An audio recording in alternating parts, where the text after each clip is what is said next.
రుద్రాణిని మొత్తానికి బుట్టలో పడేస్తుంది యామిని. ఆ తర్వాత అసలు తను ఎందుకు వచ్చింది ఏంటి అన్నీ చెప్పేసరికి వావ్, నిజంగా వినడానికి చాలా బాగుంది తెలుసా.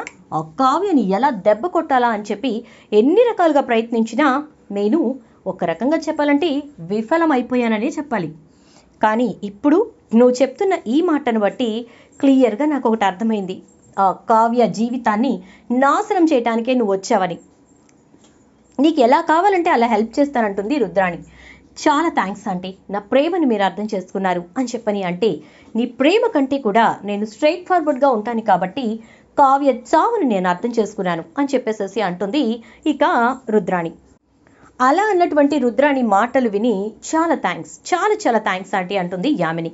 ఇక అలా అనేసి చాలా హ్యాపీగా వెళ్ళిపోతుంది. ఆ రోజు నుంచి ఇంట్లో ప్రతిదీ కూడా పూర్తిగా తన కంట్రోల్లోకి తెచ్చేసుకుంటుంది రుద్రాణి వాళ్ళ ద్వారా యామిని. ప్రతి విషయం పూర్తిగా చేరవేస్తూ ఉంటుంది రుద్రాణి. అలా చేరవేస్తూ యామిని చేయమన్నట్టల్లా ఇంట్లో చేస్తూ ఉంటుంది. ఇక ఒక కొత్త నెంబర్ తీసుకుని ఆ నెంబర్ నుంచి యామిని అయితే రుద్రాణి ఎప్పుడైతే తనకి మిస్ కాల్ ఇస్తుందో వెంటనే ఆ కొత్త నెంబర్ నుంచి రాజ్కి కాల్ చేయటం, ఏదేదో మాట్లాడటం చేస్తూ ఉంటుంది. తన గొంతుని కూడా రాజ్కి తెలియనివ్వకుండా చాలా జాగ్రత్తగా మేనేజ్ చేస్తూ ఉంటుంది. ఎందుకు అలా చేస్తుంది అంటే కావ్యకి రాజ్ మీద అనుమానం రావడానికి. యామినియే ఇదంతా చేసింది అంటే తర్వాత రాజ్ దృష్టిలో తను చెడవ్వకూడదని, తను రాజుని సొంతం చేసుకునే ప్రయత్నం మొదలుపెట్టాననే విషయం రాజ్కి మాత్రమే అర్థం అవ్వాలని ఇలా చేస్తున్నాను అంటుంది. మొత్తానికైతే ఎప్పుడైతే కావ్య రాజ్ పక్కనే ఉంటుందో అప్పుడే కాల్ చేస్తుంది రుద్రాణి యామినికి. వెంటనే యామిని కొత్త నెంబర్ నుంచి కాల్ చేసి, హాయ్, నేను నిన్ను ప్రేమిస్తున్నాను తెలుసా, నువ్వంటే నాకు చాలా ఇష్టం అంటూ కొత్తగా మాట్లాడుతూ ఉంటుంది. యామిని ఇలా చేయదు, యామిని నెంబర్ ఇది కాదు, మరి ఎందుకు ఇలా చేస్తోంది, ఈ అమ్మాయి ఎవరు అని చెప్పి రాజ్ వెతుకులాటలో పడతాడు. ఆ అమ్మాయి ఎవరో ఏంటో తెలుసుకోవాలని విశ్వ ప్రయత్నాలు మొదలు పెడతాడు. ప్రతిసారి కూడా కావ్య పక్కనుండగానే రాజ్కి కాల్ రావడం, మాట్లాడడం, ఇదంతా చూసి కావ్య ఎవరు ఏంటి అని చెప్పని క్వశ్చన్ చేయటం, ఇదంతా కూడా రాజ్కి బాగా ఇరిటేటింగ్గా ఉంటుంది. ఇరిటేటింగ్గా ఉండడమే కాదు, అసలు ఈ అమ్మాయి ఎవరు అని తెలుసుకోవాలనే క్యూరియాసిటీ పెరిగిపోతుంది.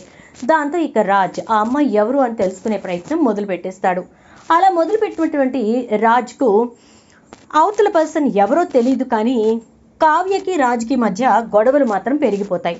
ఎవరో మీ జీవితంలో ఉన్నారు, మీరు నాకు చెప్పట్లేదు, అసలు ఏం జరిగిందో నాకు చెప్పండి అంటే, లేదు కావ్య, అసలు అమ్మాయి ఎవరో ఏంటో కూడా నాకు తెలీదు, కాల్స్ చేస్తోంది, నేను చేస్తే రిటర్న్ కాల్ ఆ కాల్కి కనెక్ట్ అవ్వట్లేదు, తను చేసినప్పుడు మాత్రమే నాకు కాల్ వస్తోంది, ఫోన్ చేసినప్పుడల్లా నువ్వంటే ఇష్టం, నువ్వేంటో నాకు తెలుసు, నీకోసం నేను ఏమైనా చేస్తాను, ఇలా మాట్లాడుతోంది అని చెప్పని అంటూ ఇక ఎక్స్ప్లెనేషన్ ఇచ్చినా కూడా కావ్య మనసులో ఎక్కడో ఒక మూల అనుమానం అనేది మొదలవుతుంది.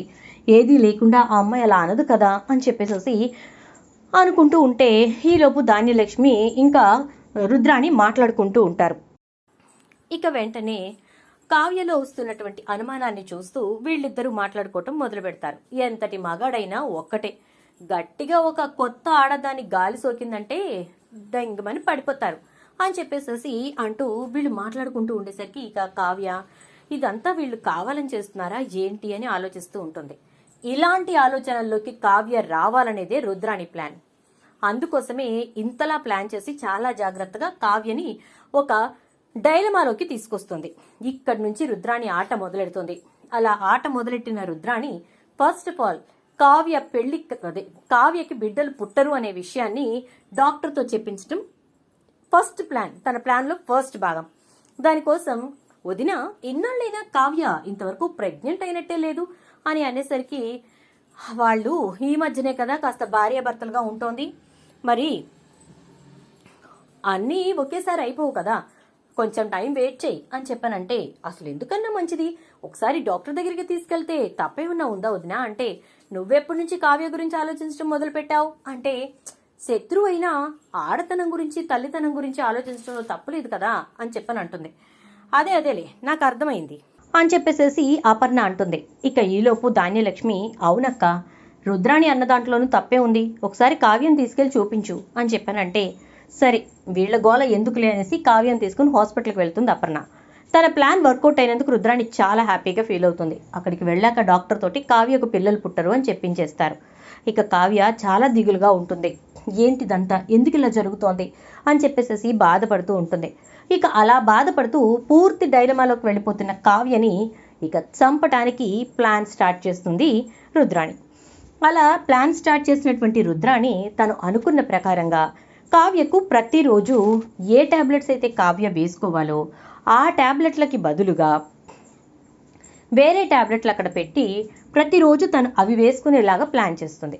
జాగ్రత్తగా, ఎంతో జాగ్రత్తగా అబ్జర్వేషన్ తోటి ఆ ప్లాన్ని అమలు చేస్తుంది. ఆ ట్యాబ్లెట్స్ స్లో పాయిజన్. నిదానంగా కావ్య పూర్తిగా తన కంట్రోల్ తప్పిపోయి పూర్తిగా తన యొక్క కంట్రోల్లో నుంచి జారిపోతూ ఉండటం అలాగే ఇక కావ్య నాకు బ్రతకాలని లేదు అని చెప్పి ఒక పిచ్చి సైకిక్ మోడ్లోకి వెళ్ళిపోయేటటువంటి పరిస్థితులు ఆ ట్యాబ్లెట్స్ క్రియేట్ చేసేలాగా వాటిని యూజ్ చేయిస్తుంది రుద్రాణి. ఇక అలా వాడుతున్నటువంటి కావ్యకు ఎందుకో అనుమానం వస్తుంది.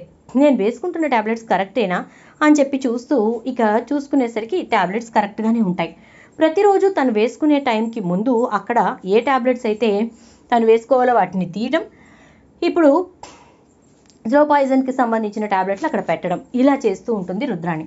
చాలా జాగ్రత్తగా కంగారు పడకుండా కావ్య ఒక రోజున తను ట్యాబ్లెట్స్ వేసుకున్న తర్వాత వాటిని తీసి బ్యాగ్లో వేసుకుంటుంది.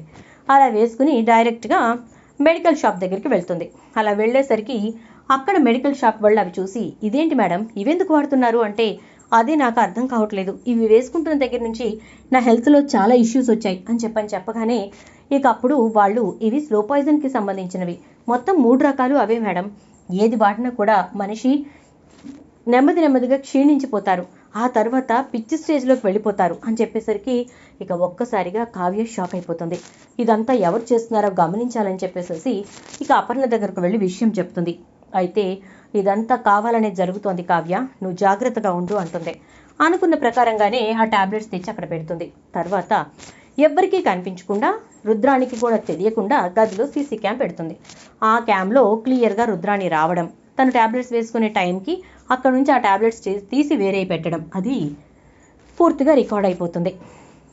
అలా రికార్డ్ అయిన తర్వాత ఇక దాన్ని తీసుకొచ్చి అందరి ముందు పెట్టి రుద్రాణి చేసిన పని గురించి కావ్య బయట పెడుతుంది. ఇక అప్పుడు రుద్రాణి చెంపలు పగలగొడుతుంది అపర్ణ.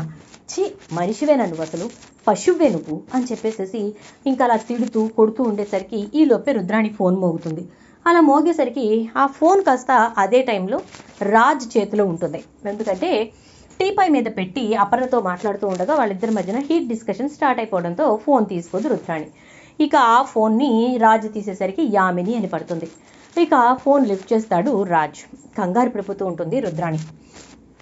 ఏంటంటే ఏమైంది, తెలిసిపోయిందా ఏంటి, కొంపదీసి కావ్యగ్గాన్ దొరికామంటే స్లో పాయిజన్ వల్ల తను చనిపోవాలి అని చెప్పి మనం అనుకున్న ప్లాన్ పూర్తిగా బెడ్స్ కొడుతుంది, చాలా జాగ్రత్తగా ఉండండి ఆంటీ, ఏంటి ఏం మాట్లాడరు అనగానే, సూపర్ యామిని సూపర్, మొత్తానికి మనిషివి కాదు అని చెప్పి నిరూపించుకున్నావు.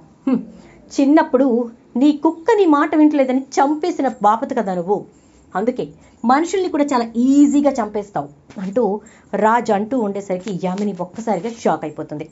ఇక రుద్రాణి అలా నిలబడి చూస్తూ ఉంటే, ఛీ, నువ్వు అసలు ఈ ఇంటికి పట్టిన దరిద్రానివి అని ఎన్నిసార్లు అనుకున్నా బయటకు పంపించే అవకాశం లేకపోవటం అయిపోయింది, ఇప్పుడు మాత్రం నేను ఇంట్లో ఉండనివ్వను అంటాడు రాజ్. మరి రాజ్ రుద్రాణిని బయటకు గెంటేస్తాడా? అలా గెంటడానికి రుద్రాణి ఒప్పుకుంటుందా? ఏం జరుగుతుందనేది రాబోయే ఎపిసోడ్స్లో చూద్దాం. వీడియో నచ్చితే లైక్ చేయండి, వీడియోని షేర్ చేయండి, అలాగే ఛానల్ని సబ్స్క్రైబ్ చేసుకుని పక్కనే బెల్ ఐకాన్లో ఆల్ ట్యాప్ చేయండి.